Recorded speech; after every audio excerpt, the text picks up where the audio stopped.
Lotus reality and agro farming వారు premium farm land projects మన పొలం ఫేజ్ 1, 2 మరియు 3 కంప్లీట్ చేసుకొని మన పొలం phase 4 Wasar village at Narayana Khed లో ఆగస్టు 15 ఇండిపెండెన్స్ డే రోజు గ్రాండ్ లాంచ్ చేయడం జరుగుతోంది.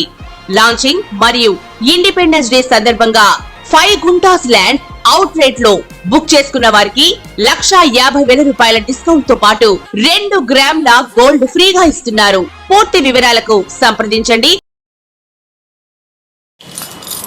ఓం గం గణపతి నమః. ఓం నమ శివాయ. ఓం శ్రీమాత్రే నమః. సర్వమంగళ మంగళే శివే సర్వార్థ సాధికే శరణ్యే త్ర్యంబకే దేవి నారాయణి నమోస్తుతే. శ్రీ మహాలక్ష్మీ నారాయణాయ నమః. ఈరోజు మనము అందరూ అడుగుతూ ఉంటారు నన్ను, అమ్మ ఏం చేస్తే మనకి లక్ష్మీ కటాక్షం వస్తుంది, డబ్బులు వస్తాయి, సిరి సంపదలతో మా ఇంట్లో అందరూ తులతూగుతారు అని చెప్పేసి తరచూ అడుగుతూ ఉంటారు. సో స్త్రీలైనా పురుషులైనా ఇన్ జనరల్గా మనం చెప్పుకునేది ఏంటంటే, ఇంటికి యజమాని పురుషుడు కాబట్టి పురుషుడు ఇంట్లో పూజ చేస్తే మటుకు, ఎందుకు పురుషుడు అని అంటాం కాబట్టి అంటే మనకి ఆనవాయితీ పురుషుడే కదా ఇంటికి యజమాని. పెద్ద ఏజ్లో అయినా కానీ ఇంట్లో సంపాదించే వ్యక్తి. ఇప్పుడు అయితే స్త్రీలు పురుషులు ఏకంగా ఇద్దరు కలిసి సంపాదిస్తున్నారు, అది వేరే విషయమైనా కానీ ఏజ్లో అయినా పెద్ద, ఇంటికి పెద్ద కాబట్టి అతను ఇంట్లో పూజ చేస్తే మంచిది. అయితే ఇంకోటి స్పెసిఫిక్గా కొన్ని వారాలు ఉంటాయి, కొన్ని లేడీస్ కూడా చేసుకునే వారాలు ఉంటాయి. అంటే శుక్రవారాలు, లేదా ఇప్పుడు మనకి శ్రావణ మాసం వస్తుంది, శ్రావణ మాసంలో శ్రావణ శుక్రవారాలు, మంగళవారాలు, శ్రావణ మంగళవారాలు, గౌరీ వ్రతం చేసుకునే వాళ్ళు ఉంటారు.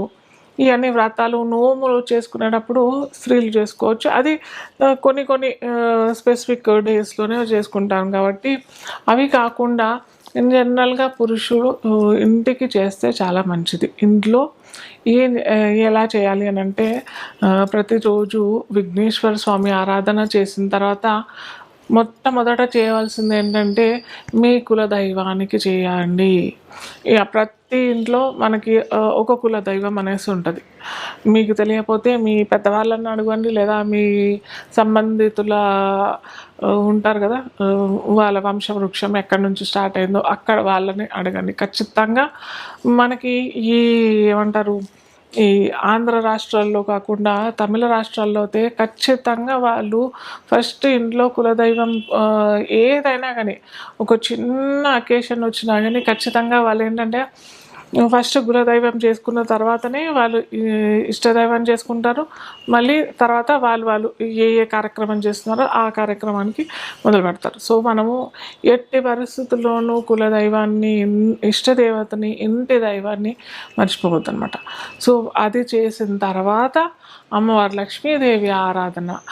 చాలామంది చేసేది ఏంటంటే పొరపాటు, కేవలం మనకి మహాలక్ష్మియే రావాలి అంటే అమ్మవారే డబ్బులు ఇస్తుంది కదా, సో అమ్మవారు ఆరాధన చేసుకుందాము. అమ్మవారు ఆరాధన చేసుకుంటే మనకి సిరి సంపదలు, ఇంట్లో సమృద్ధి, అష్టైశ్వర్యాలకి కారణం అమ్మనే కదా, కాబట్టి అమ్మని చేస్తే చాలు అని అనుకుంటారు. కానీ ఇక్కడ పొరపాటు.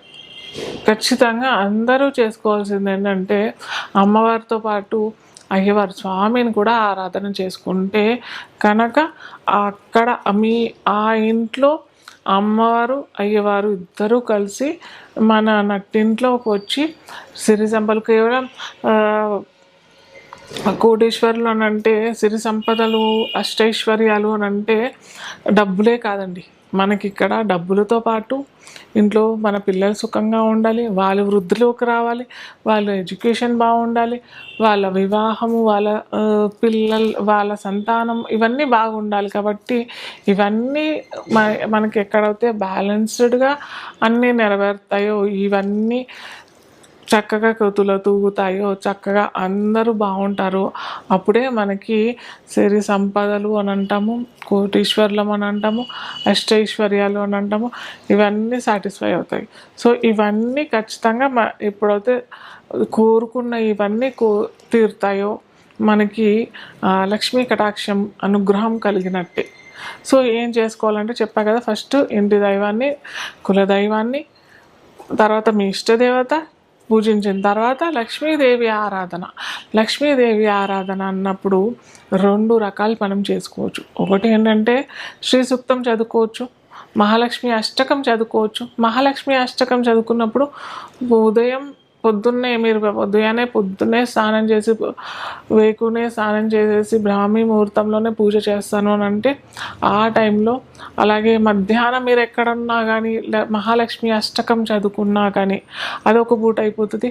మళ్ళీ సాయం సంధ్యా వేళలో అంటే ఎప్పుడైతే సూర్యుడు అస్తమిస్తున్న సమయంలో మీరు కనుక మహాలక్ష్మి అష్టకం చదువుకున్నట్టయితే ఖచ్చితంగా అమ్మవారు మీకు అష్టైశ్వర్యాలు సిరి సంపదలతో తూగేటట్టు చూస్తుంది అనమాట.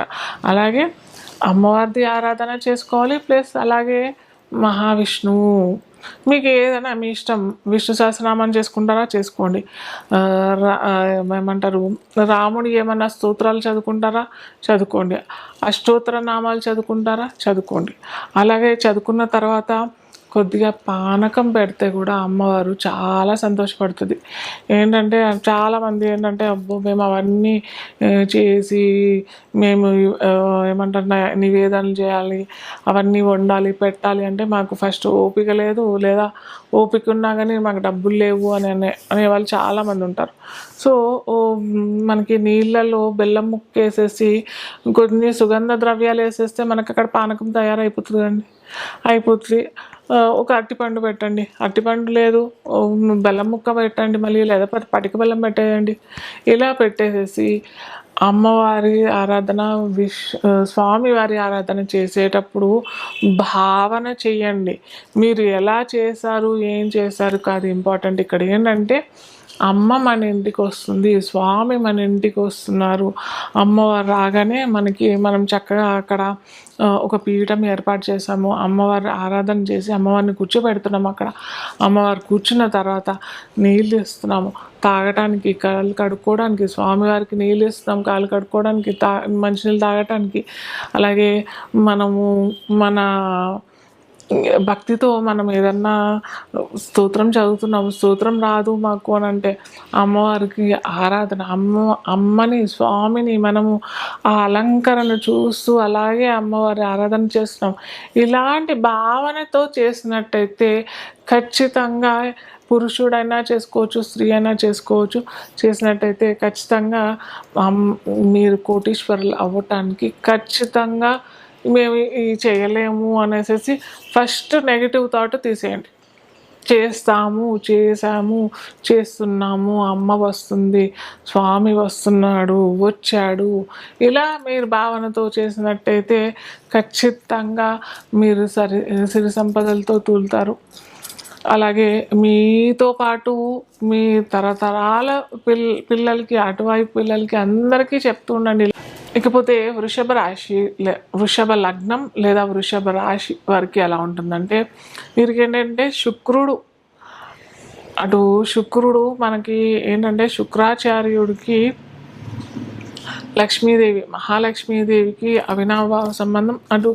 అధిదేవత శుక్రుడు రాశుల వారికి అధిదేవత కూడా మహాలక్ష్మీదేవి. కాబట్టి వీరికి ఏంటంటే ఒకవేళ వీరు ఉదయాన్నే వీరికి శుక్రవారం వీరికి ఇలా గోమాత కనిపించింది, లేకపోతే తేనె తట్ట కనిపించింది, లేదా లేదు మనకి పాములు ఆ రోజు రాత్రి మనకు కలలో వచ్చాయి అని అంటే మటుకు ఖచ్చితంగా వీరు కూడా అపార కుబేరులు అయ్యే ఛాన్సెస్ చాలా ఉన్నాయి.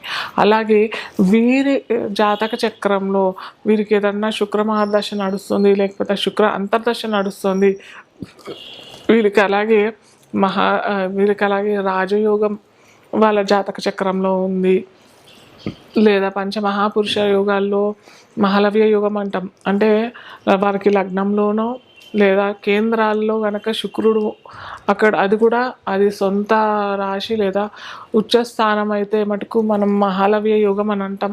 సో అలాంటి యోగం కనుక వీళ్ళకైతే ఉండుంటే మటుకు ఖచ్చితంగా రాసి పెట్టుకోండి. వీరికి ఖచ్చితంగా అమ్మవారి కటాక్షం, అమ్మవారి కృప ద్వారా వీరు త్వరలో కోటీశ్వరులు అయ్యే ఛాన్సెస్ చాలా ఉంటాయి. సో వీరు ఏంటంటే కొద్దిగా ఎక్కువ ఇలా కనిపించింది అని అంటే మటుకు ఖచ్చితంగా కొద్దిగా గులాబీ రంగు అని అంటే పింక్ లేదా వైట్, మెటాలిక్ వైట్ అలాంటి వస్తువులు తెచ్చుకోవడం లేదా అలాంటి వస్త్రాలు ధరించడానికి ప్రయత్నం చేయండి. అలా చేసినట్టయితే ఖచ్చితంగా మీకు అమ్మవారి కృప, అమ్మవారి అనుగ్రహం కలుగుతుంది. అలాగే మీ ఈ చుట్టుపక్కల ఎక్కడన్నా దేవాలయాలు ఉన్నాయి, ఇన్ జనరల్ మనకి ఆ అమ్మవారి ఆలయాలు చాలానే ఉంటాయి.